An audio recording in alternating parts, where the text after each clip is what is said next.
Bismillah ar-Rahman ar-Rahim wa salatu wa salam Anbiya wa Ashraf al-Mursalin Amma ba'd.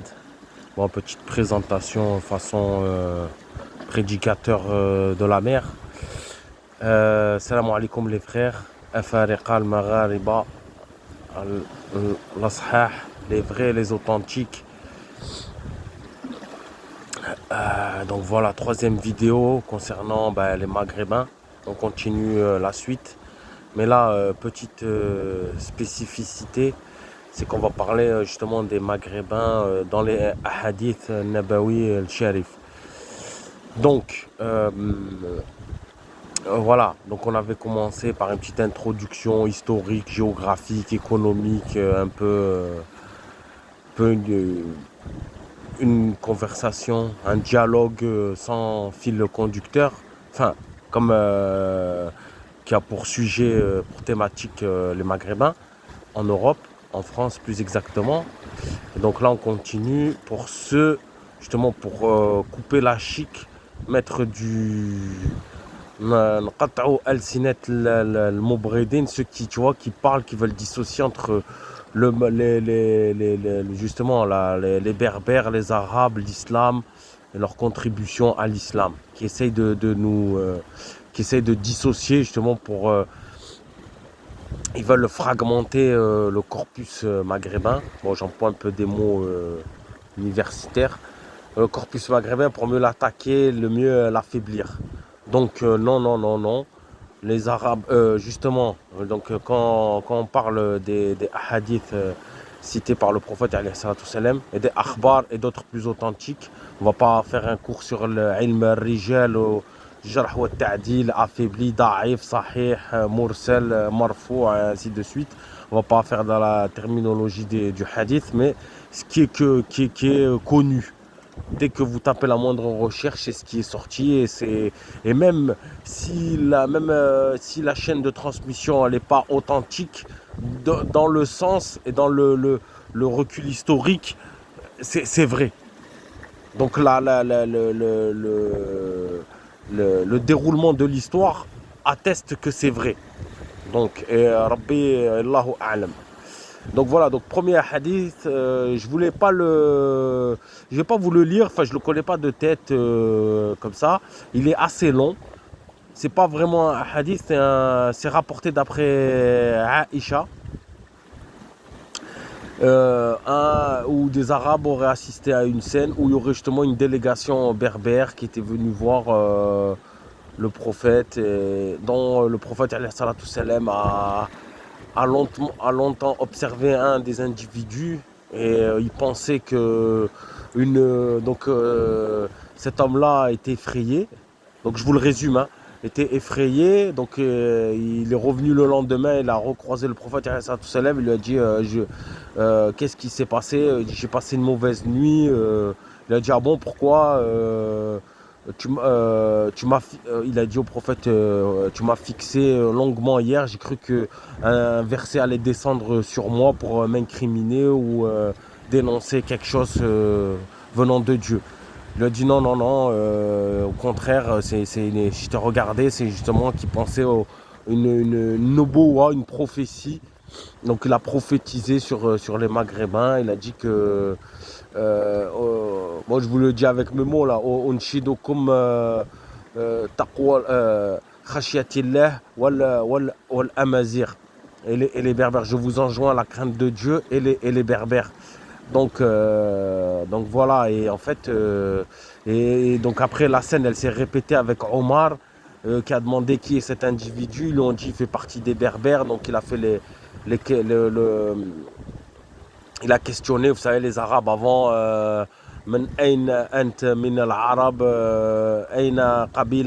quelle est ta tribu, tout ça. Enfin, il se pose des questions pour se reconnaître. Donc, il disait qu'il était des Berbères.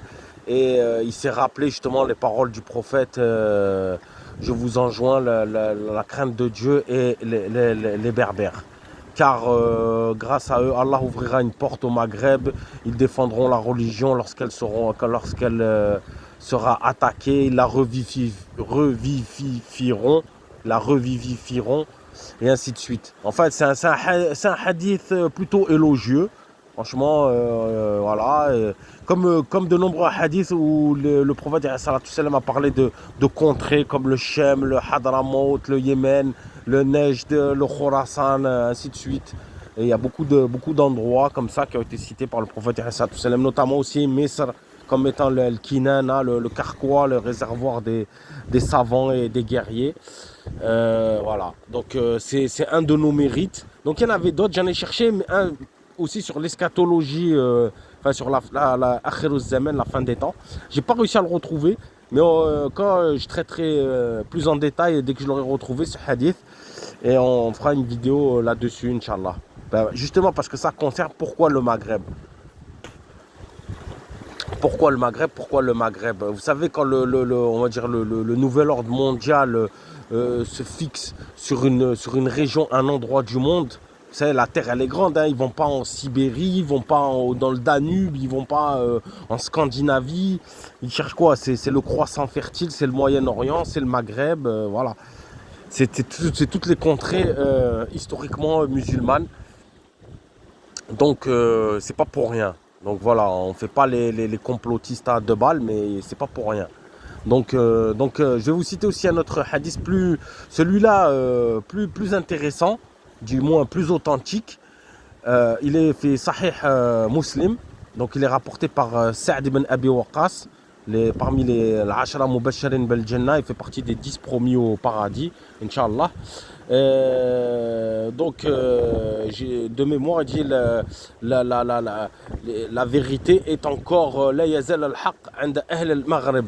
Dans d'autres versions, il est sous une autre version que les gens du Maghreb seront sur la vérité. Et rapporté par Sa'd ibn Abi Waqqas radiallahu anhu, c'est pas n'importe qui, c'est comment on pourrait dire, Khal al-Mu'minin, car il fait partie du même clan que la mère du prophète alayhi salam, Amina bint Wahb, des Bani Zohra. Donc lui aussi il fait partie des Bani Zohra. C'est lui qui dirigeait la conquête de la Perse. Il avait sous son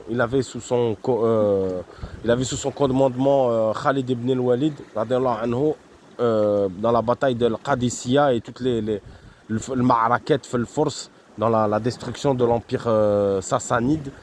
Voilà, donc c'était un petit point. Donc voilà, c'est un rapproché. C'est pas n'importe qui, Sa'd ibn Abi Waqqas radiallahu anhu. Voilà. Donc yazal al-haq 'inda ahl al-Maghrib. Donc là, les gens du Maghreb seront toujours sur la vérité. La vérité, quand on dit ça, c'est sur l'islam. Ils la défendront bec et ongle. Comme, voilà. Donc c'est ça. Celui qui veut nous contester ça, même que ce soit les Arabes du Golfe Persique, n'importe qui, ou d'Égypte, ou qui vous voulez, ou les subsahariens, justement, parce que les subsahariens, ils n'ont rien pour eux. Donc voilà, ça c'est déjà dans les dents, quoi. Prenez déjà c'est pas une punchline, c'est cette preuve authentique de notre valeur, de notre contribution. Et même quand vous lisez le reste, l'histoire de l'islam, ça commence en Arabie, et le fer de lance de l'islam, c'est le Maghreb. Que vous le vouliez ou non, le fer de lance, c'est le Maghreb, c'est le Maghreb, c'est le Maghreb, que vous le vouliez ou non. Maghreb, voilà, on est bientôt, c'est bientôt l'heure de la prière du Maghreb. On voit le soleil le couchant au bord de mer. Voilà, je vous offre un petit panorama sympathique. Voilà, pour parler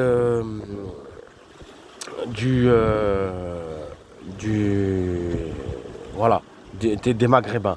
Donc les Maghrébins, ils ne sont pas tombés du ciel, ils ne sont pas arrivés là, ils n'en sont pas où ils en sont comme ça. On n'a pas décidé, on n'est pas des mouvements comme ça créés par des philanthropes, des mécènes, comme genre, c'est pas genre Soros qui va payer des mecs qui vont parler de l'Ifriqiya, l'authentique, la vraie arabo-amazigh. Donc voilà, c'est un fait. Donc on a une histoire. Et on va commencer de là parce que ça sert à rien de remonter plus loin dans l'Antiquité pour essayer de glisser des événements. Oui, ah si, ça, les Berbères, il n'y avait pas les Arabes, il y avait les Carthaginois, et si, ça. Et bon, aussi les subsahariens, les menteurs, les clochards civilisationnels, les kémites, les parias de l'histoire. Qui veulent se dire les habitants sont les habitants de l'Afrique c'est des noirs. Déjà ils sont pas africains. Déjà quand tu sais que t'es pas africain, que le nom du continent c'est pas toi, t'as rien à voir, ça peut pas être toi l'habitant de cette terre vu que c'est pas toi qui l'as nommé et tu es pas et tu en fais pas partie. Donc voilà. D'ailleurs, les Phrygiens, et justement, je voulais en rajouter une chose, c'est que déjà que même enfin, les Nord-Africains, ils font partie, voilà, je veux dire, une partie de leur racine, notamment phénicienne, punique, ont donné aussi le nom Europe à l'autre continent, le vieux continent, comme on dit. La princesse Europe est une princesse phénicienne, donc la Phénicie, Carthage, ça fait partie de les Phrygias, quoi. Donc voilà, on a donné deux noms. Là, quand on dit les Européens, d'accord, oui, c'est les Européens, les Blancs, les types caucasiens, mais ils connaissent, ça fait partie de leur mythologie. Zeus a kidnappé le djinn Zeus a pris forme d'un taureau blanc qui a kidnappé la princesse Europe. Oui, il s'est marié avec elle. Bon, bref, je ne suis pas trop mythologie grecque, mais voilà. Et ça a donné le nom Europe. Ou il y a d'autres versions, Oroba, le Rorba, tout ça, des formations linguistiques. Mais on arrive facilement à retrouver le truc. Comme par hasard, ce qui est vrai est facile à prouver. Comme dit le proverbe, une preuve suffit à... Voilà. Tandis qu'il y a celui qui ne veut pas croire, tu peux lui sortir 1000 choses, il ne voudra pas croire, il ne veut pas croire. Donc voilà. Je vous ai dit comme il y a de l'appropriation culturelle, voilà, un Africain, on dirait il s'appelle les Africains. T'es pas un Africain. Oh, Bamako, je sais pas quoi, Mali, Dakar, Conakry, Ouagadougou, Yaoundé, Douala, Cotonou, Yamoussoukro, tout ce que tu veux, t'es pas africain. Un tel Laysa bi Ifriqi, t'es pas un africain. T'es un Soudanais, un Khel. Je ne sais pas comment vous appelez dans vos noms, en Wolof, en Soniké, en Bambara, ou je ne sais pas quelles sont vos ethnies ou les trucs comme ça. Comment vous nommez votre terre, ou Dongo, ou je ne sais pas. Mais voilà, venez chercher chez nous. Tu n'as rien à voir. C'est un truc, t'es même pas si... Même les noirs, on va citer les subsahariens, les noirs dans l'islam. Si tu veux, regardez, je vais vous donner une preuve. Regardez. Que subhanallah, j'ai pas envie d'être. Mais là, ça va les choquer. Donc, quand vous prenez n'importe quelle civilisation, n'importe quel endroit dans le peuple, par exemple, même la Grèce antique, ou ce que vous voulez, ou Rome, ou la Gaule, ou tout ce que vous voulez, quand Allah il veut anéantir un peuple, il décide que ce peuple il doit disparaître, il suscite contre lui ou une catastrophe naturelle ou une invasion, il perd une guerre. Voilà, فضل الله بعضهم على بعض ولولا دفع الله بعضهم على بعض لفسدت الأرض.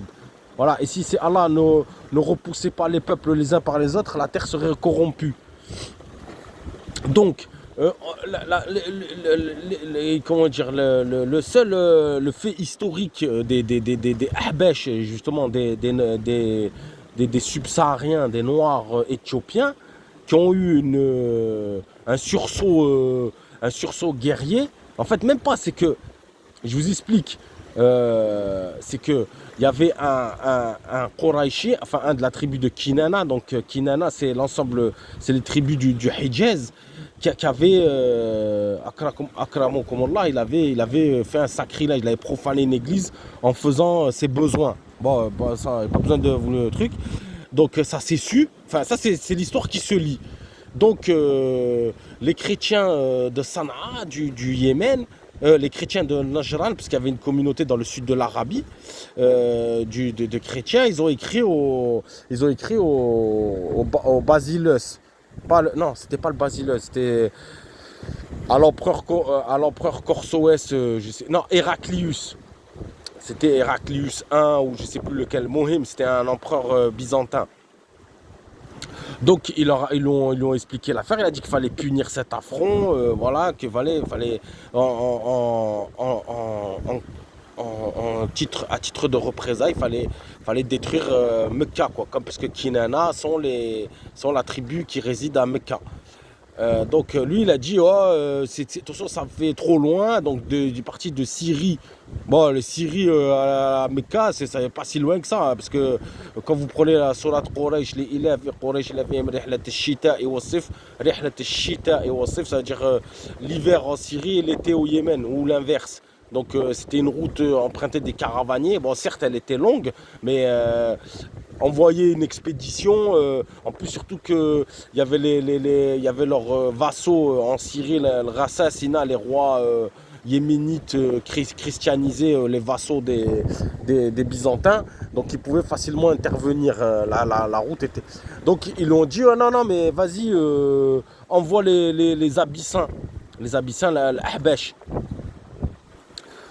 Donc après ils ont traversé le golfe d'Aden, le détroit de... Oui, c'est le golfe d'Aden. Et après ils ont remonté la truc en direction, ils ont mené une expédition à Abdou avec le fameux général, le vilain, l'affreux Jojo Abraha, qui était à la tête de l'éléphant. Bon, vous connaissez l'histoire. Dès qu'il est arrivé en périphérie de la Mecque, et chauffe, subhanallah, c'est que le seul, bon, les Arabes ils étaient en guerre entre eux, donc ils ont rassemblé leurs forces pour faire face aux Abyssins. Et le seul qui est sorti, subhanallah, c'est le grand-père du prophète, c'est Abdel Muttalib. Il est sorti et il a dit il allait voir à l'encontre de Abraha, il allait lui prendre ses chameaux. Il lui a dit rends-moi mes chameaux. Donc il lui a dit de toute façon, si tu comptes marcher sur Mecca, Mecca elle a son propriétaire. Elle appartient elle a son propriétaire. En disant ça, ça voulait dire il insinuait Allah Azza wa Jal. Donc il les a c'est une intervention divine.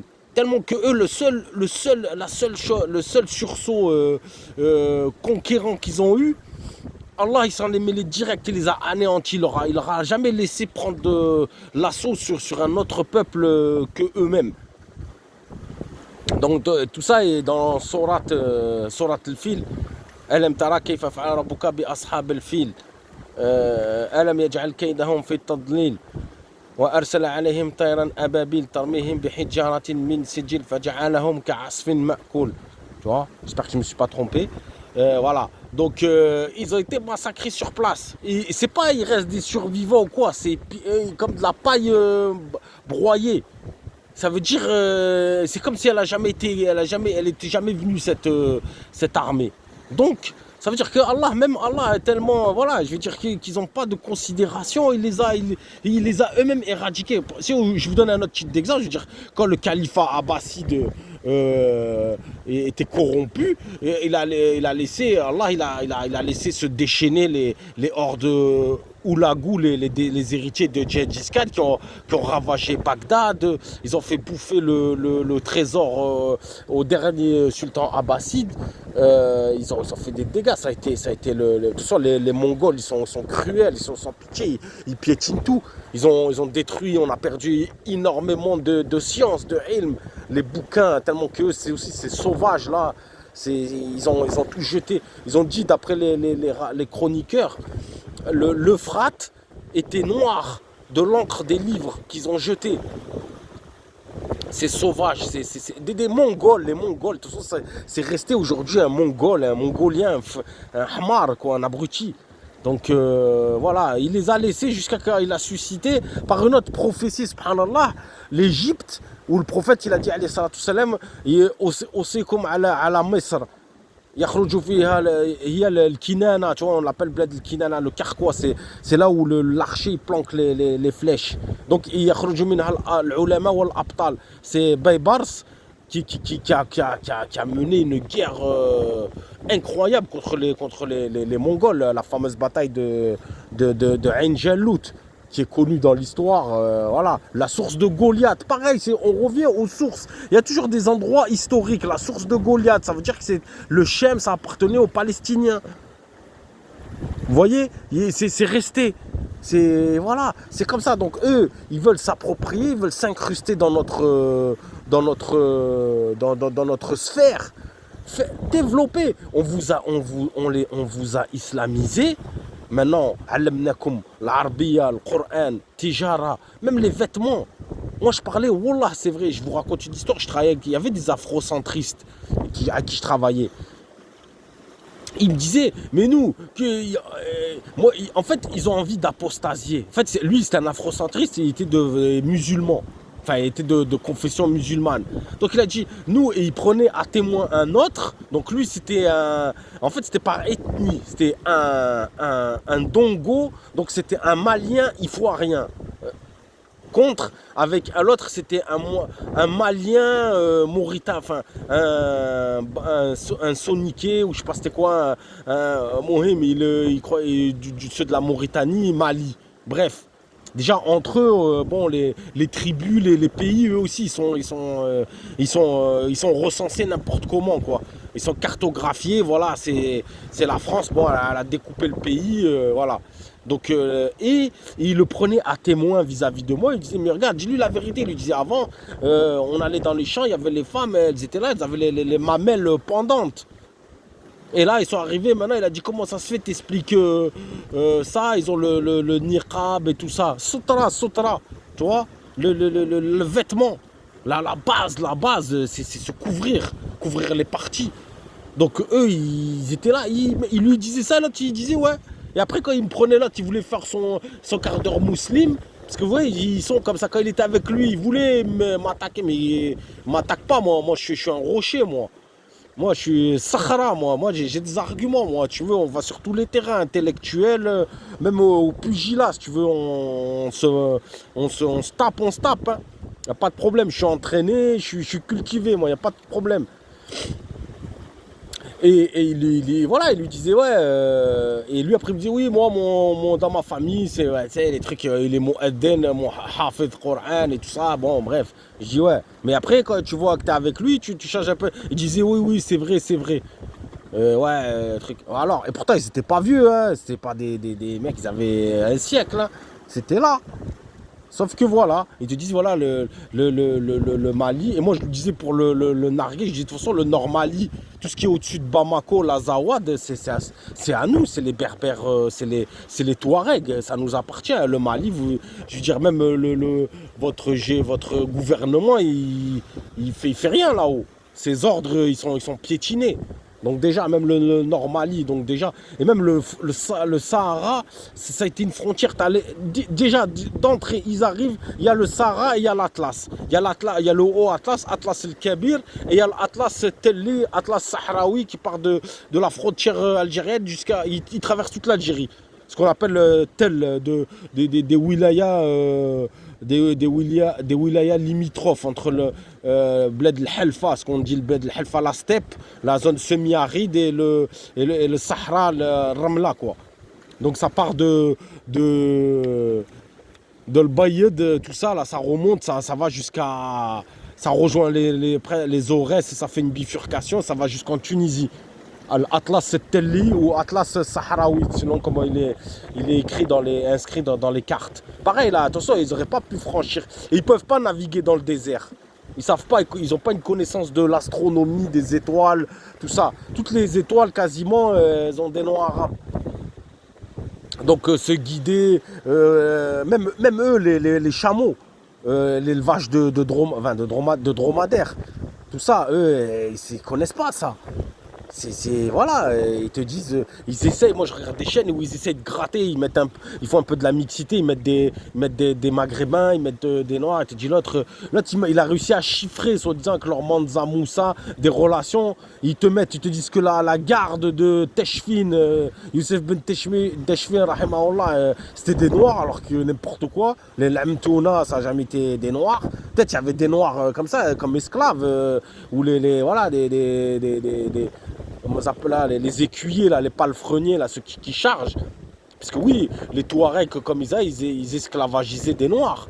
Donc ils les avaient à leur service. Donc, mais c'était pas la noblesse d'armes. Quand vous lisez le Cid ou le livre là je crois, je crois que c'est Cervantes si je dis pas de conneries. Là, il vous parle pas de on l'a étudié en cinquième. Le gars qui affronte sous les murs de Valence, il dit pas. Et même pour dire les moros, eux, ils disent les morts sont noirs. Les Espagnols, ils connaissent mieux leur langue. Ils auraient dit les negros. Ils n'auraient pas dit les moros, parce que les moros, c'est la tête, c'est pour dire quelqu'un qui est foncé. Même eux, ils ont des prénoms qui découlent de ça. Maurizio, Moro, ça veut dire le brun.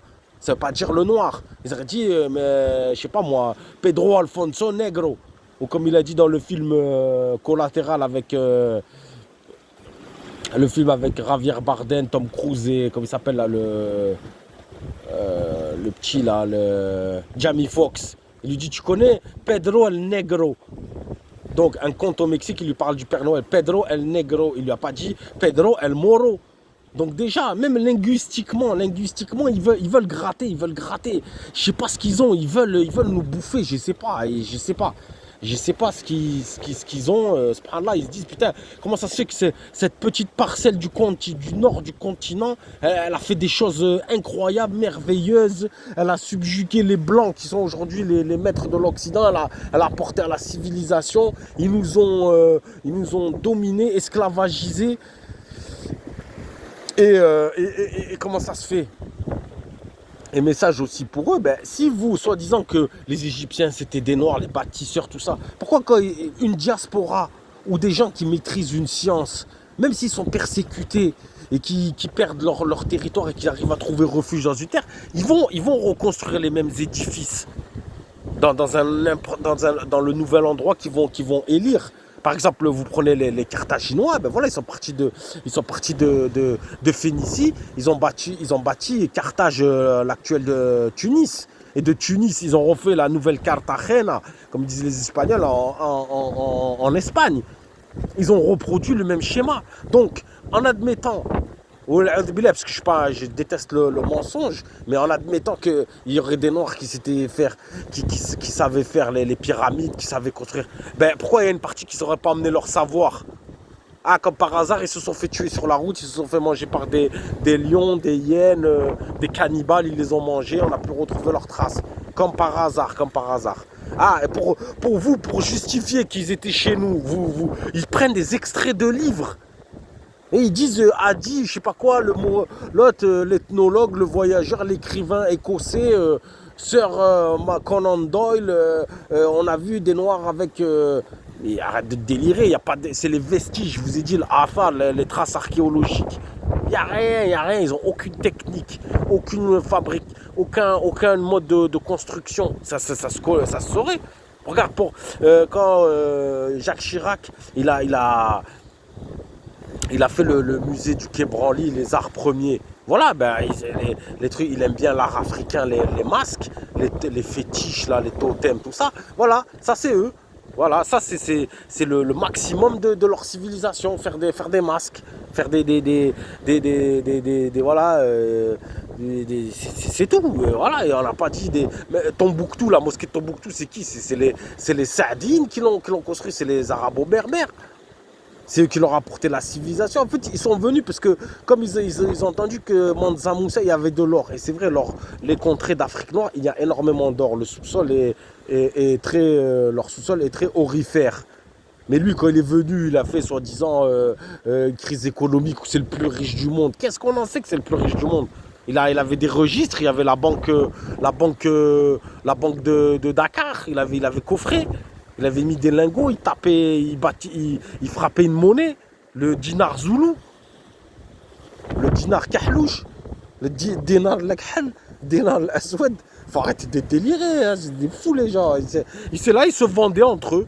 Et dites-vous que même on reviendra aussi, je reviendrai sur la traite arabo-berbère des Noirs. C'est pas du tout ce qu'on croit. C'est vraiment, oui, on va pas nier, oui, avec de l'esclavage, mais ça a rien à voir avec ce qui est dit. Ça a rien à voir. Et c'est vraiment, franchement, voilà, c'est limite, ouais, c'est pas, ils mentent. Il y en a, on la nie pas, c'est vrai, il faut dire la vérité. Il y a eu de la traite négrière, mais c'est pas comme, c'est quand vous les écoutez parler, à croire que voilà, c'était des cruels explorateurs qui venaient les chasser comme du gibier, quoi. Alors que c'est leur propre chef de tribu qui les vendait. Il les troquait, il les marchandait. Quand vous parlez de marchands d'esclaves, les esclaves, ça s'achète, ça se vend. Donc, c'est pas les gens qui les achètent, les familles américaines ou d'Amérique du Sud, les traitent les bateaux, les bateaux qui faisaient la Amistad, la traversée transatlantique. C'est eux, ils achetaient une fois que, voilà, ils venaient sur les marchés, ils les vérifiaient, combien, ouais, de 1 $, 2 $, tiens, et c'est bon, ils le prenaient pour les champs, travailler dans les champs de coton. C'est pas un Robinson il montait une expédition, un safari au Bantoustan, allez, on va capturer Kunta Kinte. Faut arrêter de délirer, faut arrêter de mentir. Et eux, comme ils ont rien, ils cherchent. Là, eux, ils croient que la proximité géographique, ça fait. En fait, ils misent que, comme on était près d'eux géographiquement, il y a forcément quelque chose entre nous et eux. Alors que c'est faux. Alors que c'est faux. Il n'y a rien entre nous, il n'y a aucun échange, il n'y a rien du tout. Il y avait juste les plus. En plus, je reparlerai de ce grand Mounafaq. Na'alatallah alayh, ce Alpha 520, c'est un grand mounafaq. Il fait ses vidéos au début, il faisait le lahas, voilà, quand il était à Clicli, parce que monter les structures, les marchés, ça c'était des marchés d'arabes. Moi je suis allé personnellement à Clignancourt. Déjà maintenant c'est devenu, maintenant ça vaut plus rien. Il a fait son beurre, il a vendu sa musique dégueulasse. Déjà, moi, j'écoutais plus de rap à cette époque. Son rap, il n'a rien d'exceptionnel. Mais j'en reviendrai sur lui parce que j'ai regardé un peu sa chaîne. Il termine toujours, il parlait, il fait une fixation sur le Maroc, c'est un truc de fou. Il fait une fixation sur le Maroc. T'es allé au Maroc, il y a du racisme. Mais le Maroc, le Maghreb, qu'est-ce que tu veux, il a son histoire, il t'appartient pas le Maroc. Même, même il t'appartient pas, mais qu'est-ce que tu te mêles de l'histoire du Maroc? Le Maroc, franchement, c'est un pays, il traite bien les Noirs, les Haratan, comme on dit. Même les Haratan, parce que lui-même, on va parler aussi des Haratan, des esclaves qui ont été affranchis via le protectorat, ça veut dire qu'ils travaillaient pour les grosses familles arabes, l'esclavage local qu'ils achetaient, les descendants d'esclaves. On parlera aussi des Abid Bukhari, que la dynastie des Alaouis s'était constituée une armée d'esclaves. Pour vous dire, tellement qu'ils valaient rien, ils les appelaient les Abid Bukhari, parce qu'ils les faisaient jurer allégeance sur le Sahih Bukhari. Même pas sur le Coran, ils ne prêtent pas allégeance sur le Mus'haf, ils ne sont pas dignes. Comment ça tu prends, moi je mets mon sabre à ton service, j'étais naqsam lek ala Sahih Bukhari, avec tout le respect que j'ai pour Sahih Bukhari, mais c'est pas le Mus'haf, c'est pas la parole de Dieu. Je vais pas jurer sur le Sahih Bukhari pour aller faire le djihad. En fait, c'était même pas pour faire le djihad. Il prenait, c'est même pas, c'était pour constituer, établir son état, et il les achetait sur le truc. C'était ni pour leur combativité. Ils ne sont pas des guerriers. C'est pas des guerriers. Même vous les voyez, ils n'ont pas de force. Moi, je vous dis, j'ai travaillé avec dans le désamiantage. On voyait les physiques, on prend des douches, tout ça, et je les voyais. Certes, ils avaient une belle. Certains avaient une belle.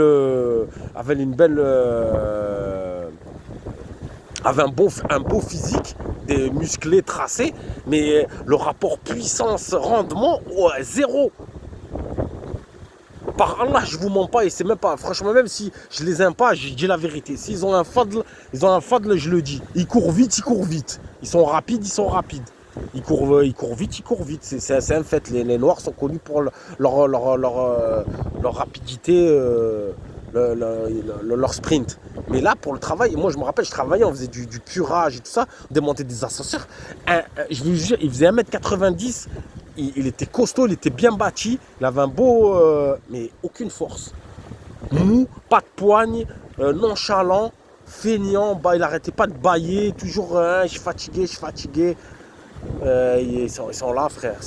Ils sont là, ils font le travail par défaut. Alors, leur productivité, non, je vais vous dire pourquoi ils l'aimaient bien.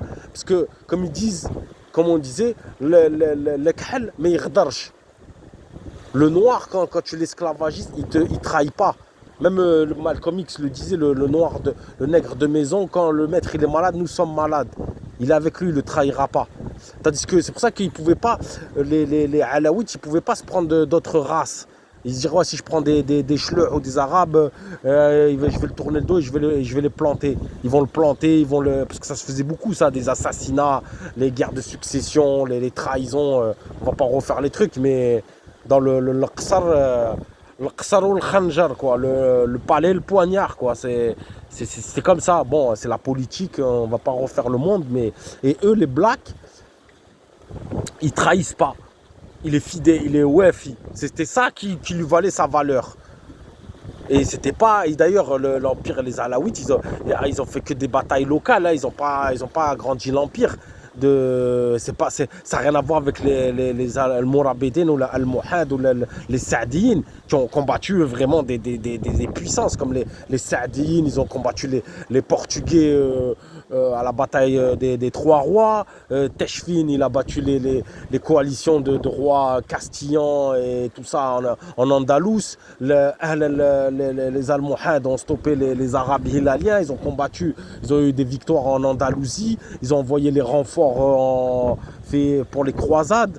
Ils ont obtenu Bab el-Maghariba. Ça n'a rien à voir. Ça n'a rien à voir. Ça n'a rien à voir, frère. Ça n'a rien à voir. Même vous mettez au service de la France. Vous prenez tous les corps l'armée d'Afrique, comme ils disent. Déjà, regardez, même le tirailleur sénégalais, il n'avait pas d'habit. On lui a pris l'habit du zouave. Le zouave qui est le turco, c'était les mélanges de Kabyle et les Koulougli, comme on dit, le Kolorela, les soldats des Balkans. De l'Empire ottoman qui était installé en Afrique du Nord, Algérie, tout ça. Donc on appelle ça les Koulougli qui se mariaient avec des filles locales. Donc déjà c'était aussi du métissage. C'était une façon des Turcs pour garder l'emprise sans pouvoir, comme ils disaient, ouais, on veut pas trop humilier les Arabes ou les Berbères, tout ça.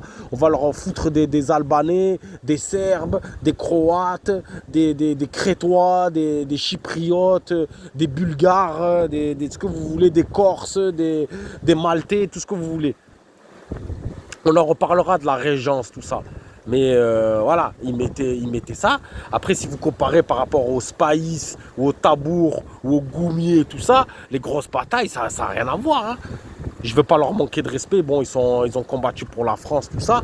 Mais là voilà, c'est l'élite, c'est pas eux. C'est pas eux. C'est pas eux. Donc voilà, ceux qui ont libéré la Provence, tout ça, les Monte Cassino, tout ça. Je dis pas qu'il n'y a pas des bataillons ou des mecs qui ont participé, mais on sait qui c'est les belligérants majoritaires et qui ont été héroïques. Voilà, on le sait, on sait qui c'est. Dans les monuments aux morts, vous allez, j'ai pas besoin de vous dire, les monuments aux morts, ça y est, hein, vous savez qui c'est. Donc voilà, petite pause, là je vais aller faire la prière du Maghreb. Excusez-moi.